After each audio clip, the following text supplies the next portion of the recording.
In this video, I'm going to talk about a slightly different interview preparation approach, which I've been using quite successfully, especially for screening rounds, right? So basically, the assumption is that the role that you're applying for will be different than the role you have right now, or at least the expectations from the role that you're applying for are slightly different.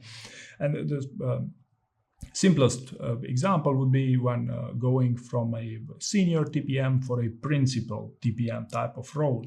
And the technique that I'm suggesting you here would be to try to find what's the gap between a senior versus a principal TPM role in this case, or from a junior to a senior developer, or from an economist to a principal economist, and so on. And once you know what that gap is, what the expectation is, what you actually versus what you actually can provide, would be to try to specifically prepare on filling that gap, right? So in my example, a true story, by the way, from going from a senior TPM to a principal TPM, there are some key differences between these roles, which the candidates will want to address, such as, for instance, the scope of the job of a senior TPM is to manage multiple projects or programs within a specific domain or business unit, versus a principal TPM who likes to take ownership of large-scale, often company-wide programs, that impact multiple teams or the entire business units. So what I'm pitching you here is that the type of examples you prepare going for that principal TPM role would like to highlight on your specific experience as a principal TPM versus picking examples that are more typical to a senior TPM type of role, right? Or another example would be when you influence or your leadership skills.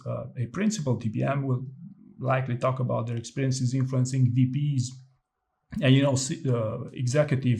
executives in general, versus a senior TPM would be probably more likely to talk about how they lead project teams, manage stakeholders' expectations, and drives project execution, right? So it's a choice of experience you want to sell yourself on if you want to specifically fill the gap, and ideally, give what the interviewer is actually looking for in the ideal candidate for that role. So again, I've been using this approach quite successfully, especially for screening rounds in job interviews, when probably it's not essential that you prepare an entire story bank with, 20 or 30 stories, but still you would want to make an impression, a strong impression about your aptitudes specifically for the role that you're applying for. So I would definitely recommend you prepare to talk about the experiences that you have, your story bank ideally still, given the context